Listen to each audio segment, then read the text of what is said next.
ವೀಕ್ಷಕರೇ ನಮಸ್ತೆ. ನಾವು ಸಿಂಧೂರಿನಲ್ಲಿದ್ದೇವೆ. ಸಿಂಧೂರಿನ ಬಾಂಗ್ಲಾ ಕ್ಯಾಂಪ್ ಅಂತ ಹೇಳಿದರೆ ಉಟ್ಟ ಬಟ್ಟೆಯಲ್ಲೇ ಎದ್ದು ಹೊರಟು ಬಂದವು.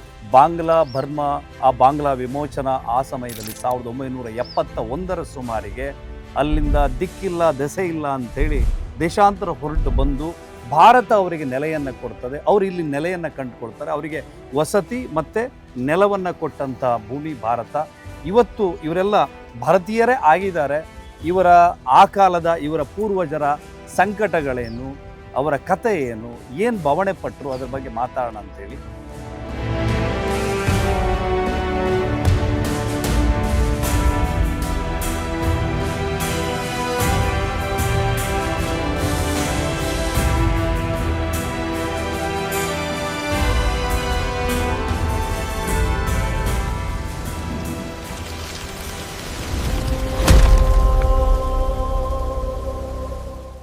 कौन सा गवर्नमेंट दिया? सेंट्रल गवर्नमेंट था पहले। इंदिरा गांधी को प्लाट दिया, 5 एकड़ जमीन दिया बस।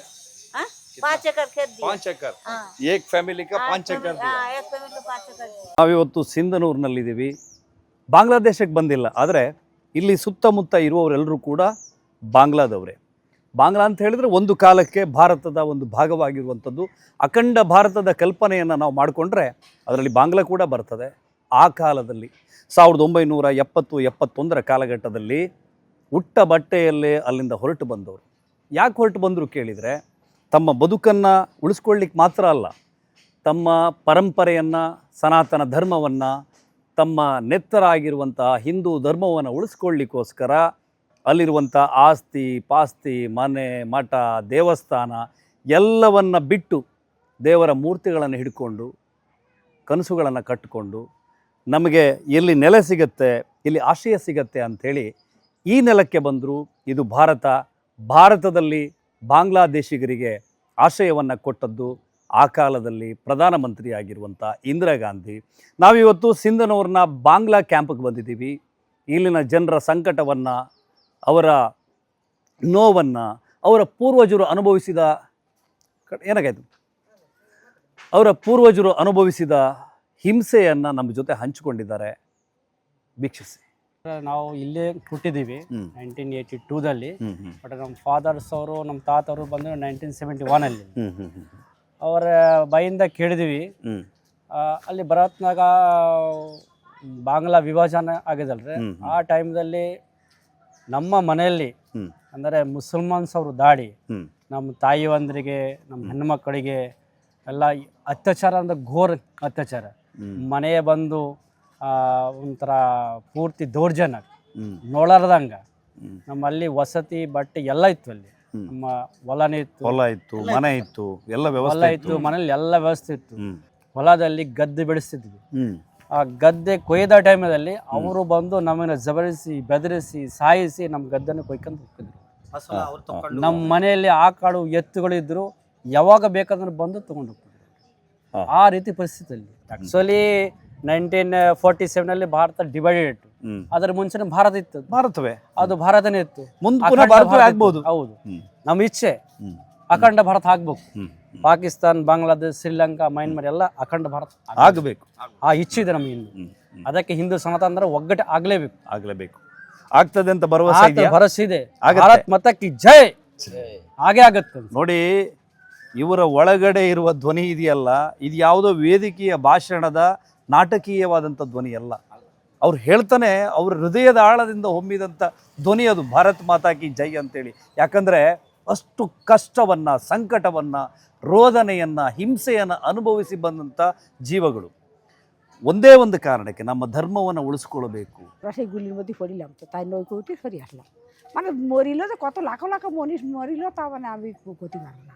এরকম রক্তের মধ্যে দিয়ে মানে রক্তের দ্বারা রাখলাম, সেটাকে দিয়ে আমরা সেই নৌকো উঠে ফিরে ফিরে আবার আছে যে ওই কাকমারি বলাবো নৌকো ঘুরে ঘুরে এসে তারপরে আমরা আবার এগুলো চলে এলাম।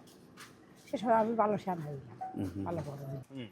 मुझीबार इलेक्शन में जीत गया बोल के, हैं वो आम लीग था हमारा पार्टी आम लीग था, और वो बीएमपी पार्टी था, हैं वो बीएमपी पार्टी हमारा पर अत्याचार किया, वो मुस्लिम था वो आदमी, हाँ, उसका साथ वो पश्चिम पाकिस्तान का खान था ना, हाँ, वो खान उसका साथ जोग दिया।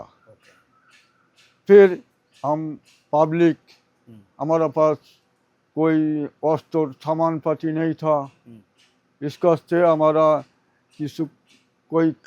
किसको करने को जरूरत नहीं हुआ, हाँ, इसका से हम वो देश छोड़ के इधर आया। उस टाइम इंदिरा गांधी था, हाँ, इंदिरा गांधी हमारा बुलाया, इधर आ जाओ तुम हिंदू आदमी सब लोग इधर आ जाओ, हम तुम्हारा सब कुछ दे देता, हाँ, जमीन देता, दे दिया ना। हाँ, जमीन देता और बैल देता, सब कुछ दे देता, घर मुकाम बना के दे देता। यही सब बोल के हमारा बुलाया, हम इधर आ गया। ನಿಮ್ಮ ಹೆಸರಿನಲ್ಲಿ ನಿಮ್ಮ ಜಾಗಗಳೆಲ್ಲ ಆಗಿದೆಯಾ? ಇಲ್ಲ ಸರ್, ಅವೆಲ್ಲ Notification ಇನ್ನೂ ಆಗಿದ್ಯಾ? ಮೋಟಿವೇಶನ್ ಕೊಟ್ಟಿಲ್ಲ ಸರ್, ಆಗಿಲ್ಲ. ಆಗಿಲ್ಲ. ಕೆಲವು 5,000 ಜನರಿಗೆ ಆಗಿದೆ ಅಂತ ಹೇಳ್ತಿ ಮಾಹಿತಿ ಇದೆ. ಆಕ್ಚುಲಿ ಸರ್ ಅದ್ರ ಮಾಹಿತಿ ಗೊತ್ತಿಲ್ಲ. ಇನ್ನೂವರೆಗೆ ಸರ್ ಹೊಲದ ವಿಷಯ ಏನು ಮೋಟಿವೇಶನ್ ನಮ್ದು ಕೊಟ್ಟಿಲ್ಲ. ಹೊಲ ಅಷ್ಟೇ ಕೊಟ್ಟಿದ್ರು. ಇಲ್ಲೇ ನಾವು ಇರೋದು ಎಲ್ಲ ಜಾಗ ಫ್ಲಾಟ್ ಎಲ್ಲ ಫ್ಲಾಟ್ ಸಿಸ್ಟಮ್ ಗೌರ್ಮೆಂಟ್ ಕೊಟ್ಟಿದ್ರು ಅಷ್ಟೇ. ಆದ್ರೆ ಇವರು ನಮ್ ಜಾಗ ನಾವು ಅಂತೂ ಇನ್ನೂ ಅದರ ಡಾಕ್ಯುಮೆಂಟ್ಸ್ ನಿಮ್ಗೆ ಈಗ ಇರುವ ಸಮಸ್ಯೆಗಳು ಏನು? ಇಲ್ಲೇ ಹೊಲದು ಏನು ಪಟ್ಟ ಏನು ಕೊಟ್ಟಿಲ್ಲ ಸರ್. ಓಕೆ, ಮತ್ತೆ ನಾವು ಇಲ್ಲಿ ಇರುವ ಜಾತಿ ಪ್ರಮಾಣದ ಏನು ಇಲ್ಲ ಸರ್. ಇಲ್ಲ, ಮೇನ್ ನಮ್ ಜಾತಿ ಪ್ರಮಾಣ ಪತ್ರ ಬೇಕಾಗುತ್ತದೆ. ಓಕೆ ಓಕೆ, ಅದು ಮೇನ್ ಸರ್. ಜಾತಿ ಪ್ರಮಾಣ ಪತ್ರ ಇಲ್ಲ ನಮ್ಮ ಮುಂದೆ ಬರುವ ನಮ್ಮ ಮಕ್ಕಳಿಗೆ ಸಮಸ್ಯೆ ಆಗುತ್ತೆ. ಸಮಸ್ಯೆ ನಮ್ಮ ಮೀಸಲಾತಿ ವಿಷಯದಲ್ಲಿ ಇವಾಗ ನಮ್ಮ ಸಮಸ್ಯೆ ಅಂದ್ರೂ ನಾವೇನು ಕೆಲ ಸ್ವಲ್ಪ ಓದಿಕೆ ಏನದು ಕೆಲಸ ಮಾಡಲಿಲ್ಲ. ಈಗ ಏನಂತ ಮೆನ್ಷನ್ ಮಾಡ್ತಾರೆ ನಿಮ್ಮ ಸರ್ಟಿಫಿಕೇಟ್ ನಲ್ಲಿ? ಸರ್ಟಿಫಿಕೇಟ್ ಇನ್ನೂ ಸರ್ ಮೆನ್ಷನ್ ಏನು ಆಗಿಲ್ಲ. ಆಗಿಲ್ಲ, ಅಲ್ಲಿ ಜನರಲ್ ಅಂತ ಆಗತ್ತೆ. ಜನರಲ್ ಅಂತ ಆಗಿರೋ ಕಾರಣಕ್ಕೆ ನಿಮಗೆ ಮೀಸಲಾತಿಗಳು ಸಿಗ್ತಾ ಇಲ್ಲ. ಇಲ್ಲ ಸರ್. ಭಾರತೀಯ ಪೌರತ್ವವನ್ನು ತಗೊಂಡಿದ್ದೀರಿ? ಎಲ್ಲರಿಗಿಲ್ಲ. ಓಕೆ, ಬಂದಿದ್ದು ಅವಾಗ ಫಸ್ಟ್ ಬಂದಿದ್ದ ಅವ್ರಿಗೆ ಅಷ್ಟೇ, ಇನ್ನುವರೆಗೆ ನಮ್ಮಂತ್ರ ವಯಸ್ಸರಿಗೆ ಯಾರಿಗೆ ಬಂದಿಲ್ಲ. ಕೆಲವರು ಬಂದ್ರೆ ಹೌದು, ಸಿಕ್ಕಿದೆ, ಮಕ್ಕಳಿಗೆ ಸಿಕ್ಕಿಲ್ಲ. ಬಾಂಗ್ಲಾದೇಶಲ್ಲಿ ಹೊಡೆಯೋದು ಬಡಿಯೋದು, ಲೈಕ್ ಈಸ್ಟ್ ಪಾಕಿಸ್ತಾನ್ ವೆಸ್ಟ್ ಪಾಕಿಸ್ತಾನಿಂದ ಒಂದು ಸ್ವಲ್ಪ ಫೈಟ್ ಆಗಿತ್ತಲ್ಲ ಆ ಟೈಮಲ್ಲಿ, ಅದು ಕೇಳಿರ್ಬೋದು ವಾರ್ ಬಗ್ಗೆ. ಸೊ ಆ ಟೈಮಲ್ಲಿ ನಮಗೆ ಇಂದಿರಾ ಗಾಂಧಿ ಇಲ್ಲಿ ಕರ್ಕೊಂಬಂದಿದ್ದಾರೆ. ಕರ್ಕೊಂಬಂದು ಲೈಕ್ ನಮಗೆ ಒಂದು ಸ್ವಲ್ಪ ಇರೋಕ್ಕೆ ಅಂತ ಜಾಗ ಕೊಟ್ಟು, ನಾವು ಈ ಥರನೇ ಮತ್ತೆ ಎಜುಕೇಶನ್ ಆಗಲಿ ಏನಾದರೂ ಆಗಲಿ ಎಲ್ಲ ನಾವೇ ಬೆಳೆಸಿರೋದು ಇಲ್ಲೆಲ್ಲ. ಸೊ ಹಂಗಾಗಿ ನಾವು ಅವಾಗಿಂದನೇ ಇಲ್ಲೇ ಇದ್ದೀವಿ. ಸೊ ಅವಾಗಿಂದ ನಮಗೊಂದು ಸ್ವಲ್ಪ ಸಮಸ್ಯೆ ಏನೂ ಇಲ್ಲ, ಹೆಣ್ಮಕ್ಳಿಗಾಗ್ಲಿ ಏನು ಸಮಸ್ಯೆ ಅಷ್ಟು ಬಂದಿಲ್ಲ. ಭಾರತದಲ್ಲಿ ಸುರಕ್ಷಿತವಾಗಿದ್ರಿ? ನಮ್ಗೆ ಇಲ್ಲಿ ಕರೆಕ್ಟಾಗಿ ಎಜುಕೇಶನ್ ಇಲ್ಲ.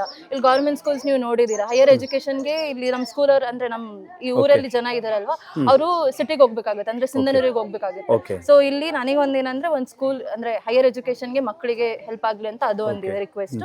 ಮತ್ತೆ ಇನ್ನೊಂದೇನಂತಂದ್ರೆ ಅದು ಕಾಸ್ಟ್, ಅದು ಮೋಸ್ಟ್ಲಿ ಅದು ಹೈಯರಿಗೆ ಹೋಗುತ್ತೆ ತುಂಬ, ಬಟ್ ಅದೊಂದು ಇದೆ ನಮಗೆ, ಅದು ಕಾಸ್ಟ್ ಸರ್ಟಿಫಿಕೇಟ್ ತುಂಬಾ ಇಂಪಾರ್ಟೆಂಟ್. ನಮ್ಮ ಜೊತೆಗೆ ಜ್ಯೋತಿಷ್ ಇದ್ದಾರೆ, ಎಷ್ಟು ಚೆನ್ನಾಗಿದ್ದಾರೆ, ಕಟ್ಟು ಮಸ್ತಾಗಿದ್ದಾರೆ.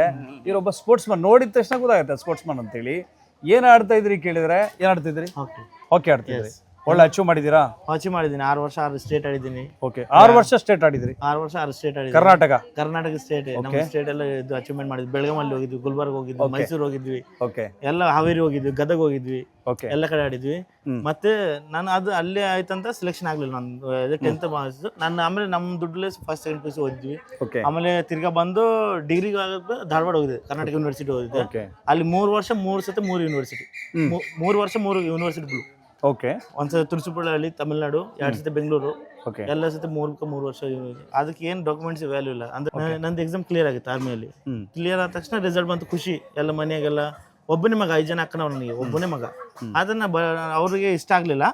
ಆದ್ರೆ ನನಗೆ ಖುಷಿ ಇಲ್ಲ, ನಾನು ಆರ್ಮಿ ಪಾಸ್ ಆಗಿದ್ದೀನಿ, ಎಕ್ಸಾಮು ಹಿಂಗೆ ಅಂತ. ಸರಿ ಓಕೆ ಅಂತ ನಾನು ಬಂದೆ. ಮನೆಗೆ ಯಾರೋ ಒಪ್ಪಿಗೆ ಇಲ್ಲ. ನಾನು ಏನು ಅನ್ಕೊಂಡೆ, ಏನಾಗ್ಲಿ ಫಸ್ಟ್ ಡಾಕ್ಯುಮೆಂಟ್ ಕ್ಲಿಯರ್ ಮಾಡೋಣ. ಓಕೆ, ನಾನು ಹೋಗಿ ಕ್ಯಾಸ್ಟ್ ಸರ್ಟಿಫಿಕೇಟ್ ತೋರಿಸಿದ್ರೆ, ಅಂದ್ರೆ ಸುಮಾರು ವೆರೈಟಿ ಡಾಕ್ಯುಮೆಂಟ್ಸ್ ಬೇಕು. ಅದಕ್ಕೆ 1-2 ಡಾಕ್ಯುಮೆಂಟ್ಸ್ ಆದ್ರೆ ಆಗಲ್ಲ. ಆಮೇಲೆ ಹೋಗಿ ತೋರಿಸಿದ್ರೆ ನಿಮ್ದು ಈ ಕ್ಯಾಸ್ಟ್ ಸರ್ಟಿಫಿಕೇಟ್ ಅಲ್ಲಿ ನೀನು ಏನು ನಿನ್ನ ಡೇಟ್ ಆಫ್ ಬರ್ತ್ ಸರ್ಟಿಫಿಕೇಟ್. ಈಗ ನಿಮ್ಗೆ ಬಾಂಗ್ಲಾದಿಂದ ಬಂದು ಬೇರೆ ಬೇರೆ ರಾಜ್ಯದಲ್ಲಿ ಇದ್ದಾರೆ, ಆಂಧ್ರದಲ್ಲಿ ಇದ್ದಾರೆ, ತಮಿಳುನಾಡಲ್ಲಿ, ತೆಲಂಗಾಣ ಇದ್ದಾರೆ. ಅವ್ರಿಗೆ ಸಮಸ್ಯೆ ಇಲ್ವಾ? ಅವ್ರಿಗೆ ತೆಲಂಗಾಣದಲ್ಲಿ ಎಲ್ಲ ಫೆಸಿಲಿಟಿ ಇದೆ. ನಮ್ಮ ಕರ್ನಾಟಕ ಯಾಕೆ ಅಷ್ಟು ಪ್ರಾಬ್ಲಮ್? ಯಾಕೆ ಕೊಟ್ಟಿಲ್ಲ? ಅದೇ ನಾವು ಅದೇ ಕೇಳ್ತಾ ಇದ್ದೀವಿ. ನಿಮ್ಮಲ್ಲಿ ಒಂದು ಒಗ್ಗಟ್ಟಿದೆ. ಸರ್ಕಾರವನ್ನು ಕೇಳಿಲ್ವಾ? ಸರ್ಕಾರ ಅವ್ರಿಗೆ ಎಷ್ಟು ಅಂತ ನಾವು, ನಿಮಗೆ ವೋಟಿಂಗ್ ಪವರ್ ಇದೆಯಾ? ನಮ್ಗೆ ವೋಟಿಂಗ್ 2 ಸತಿ ನಂದೇ ರಿಜೆಕ್ಟ್ ಆಗಿದೆ. 2 ಸತಿ ಅಪ್ಲೈ ಮಾಡಿ ರಿಜೆಕ್ಟ್ ಆಗಿದೆ.